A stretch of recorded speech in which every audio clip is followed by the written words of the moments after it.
It's been 15 days since India handed over the dossier with proof of Jaish-e-Mohammed's involvement in the Pulwama terror attack. However, Pakistan is yet to respond. I'm joined by Shishir, who's seen the dossier and who's been privy to the details of the dossier that we provided, and we have ample proof that Jaish-e-Mohammed was involved.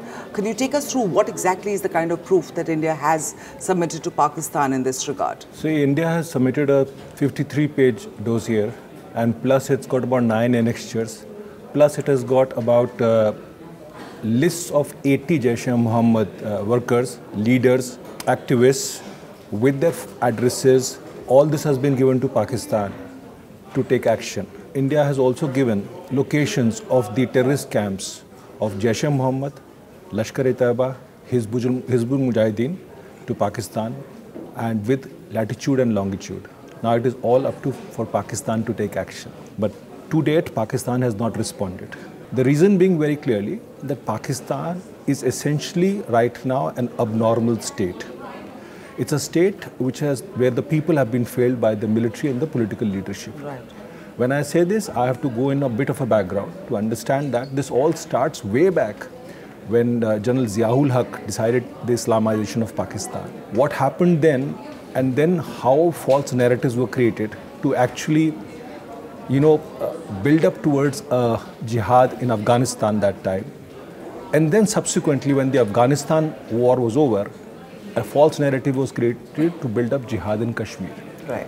This is what's happening in Pakistan. Ideally, it is for the Pakistan political leadership to stand up to the Pakistan army to say that enough is enough, and they need these terrorist groups to back out. But Pakistan has really not had those kind of political leaders who have been able to stand up to the army so far. True, and that is those who did have had. True, that is the reason why, and that is the reason why Pakistan will continue to suffer. Not only will Pakistan suffer, South Asia will suffer. Pakistani groups will continue to attack Kashmir. They will continue to attack Afghanistan.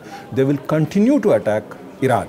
The only saving grace or the only face saver they will not do anything in China, in the Xinjiang region, because that is the pact. But today is a very crucial day, in as much as the United Nations Security Council is likely to take a decision on declaring Jaish-e-Mohammed a terrorist organization and declaring Masood Azhar as a global terrorist. Everything seems to be on track. We seem to have US, UK and France all favoring that particular decision, but China is still to come on board. How do you see this playing out today?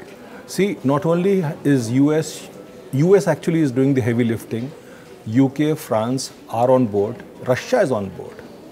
The entire P5 barring China is on board. China, the decision essentially does not really lie on China. It is what does Pakistan want China to do.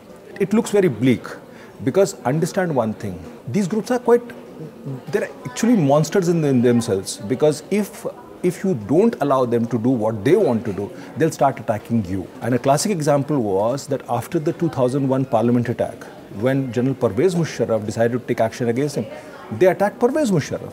This particular dossier which has been sent, and you say that Pakistan is not going to really act, and we've seen in the past, in the very recent past, Mr. Imran Khan went out and said that there's a crackdown on terror groups operating on Pakistani soil. So what you're basically saying is that you don't expect anything to happen on the ground. Let me take you back to the past decades.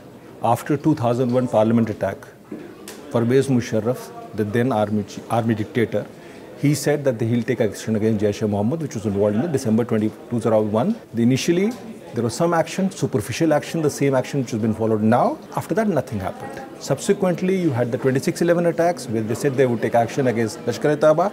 Initially, some action, then nothing. Similarly, Pathankot action, initially some action, then nothing. So all this goes through a particular cycle. This is the same cycle this one will follow, and this one will actually peter out. And peter out very soon. Why is it so difficult for them to act then? See, there is clear-cut proof not only this time in the Lethpura or the Pulwama attack, there was clear-cut proof in Pathankot also. Even in this case, it's very clear that the JEM spokesperson is calling from a particular WhatsApp call, which is originating near Rawalpindi. The same IP address is being used to upload the suicidal video onto the social media networks. What else can one say? So you are very clear that when you say that Jaish-e-Mohammed exists in Pakistan, the call was made from Rawalpindi. But the fact is, would you want to have a look at that proof? Particularly at a time where your own military spokesperson, Major General Asif Ghafoor, has the temerity to put down his own foreign minister, saying that there is no Jaish-e-Mohammed. Right.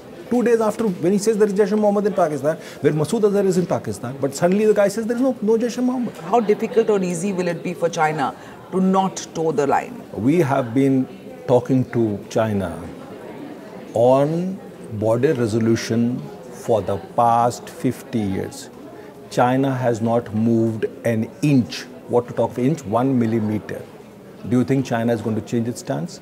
I doubt very much, and I'll be shocked actually. So what you're basically saying is that you don't expect the UNSC resolution to go through? See, twice US has moved it. France has been there, UK has been there, and Russia has been there. Twice they put it on hold. You must understand that Jaish-e-Mohammed was declared a terrorist organization in 2001.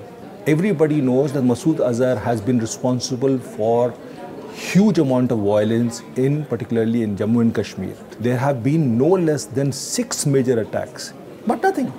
So I'll be really, really surprised if China does something, because ultimately it all depends on what Pakistan tells China. Remember one thing, there is a huge problem of Muslim separatism also in Xinjiang. So basically is that I scratch your back, you scratch mine. I've been reading some media reports in Pakistani media talking about that there is a definite de-escalation in terms of the hostilities between India and Pakistan, which had escalated to some level in the recent past. What is it that you hear in the official circles? Because your story that you did yesterday said something quite different. See, the point is, if the Pakistan media says that there is de-escalation, why is there a restriction in the airspace?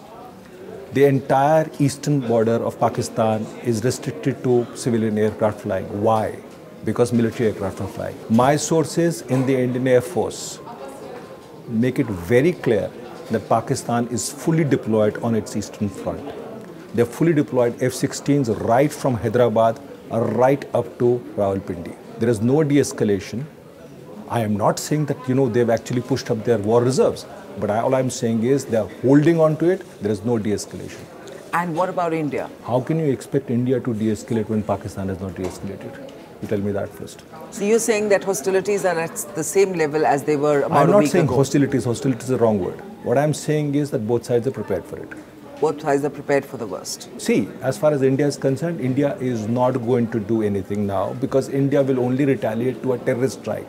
Right. India has nothing against an innocent Pakistani. Correct. It's for Pakistan to take a call. Pakistan, when on February 27, decided to launch 24 planes across Nangi Tekri and Naria ammunition points. Their whole idea was to hit and hurt the Indian Air Force. Not one, they fired 6 air missiles, air-to-air missiles. American air-to-air missiles from F-16s.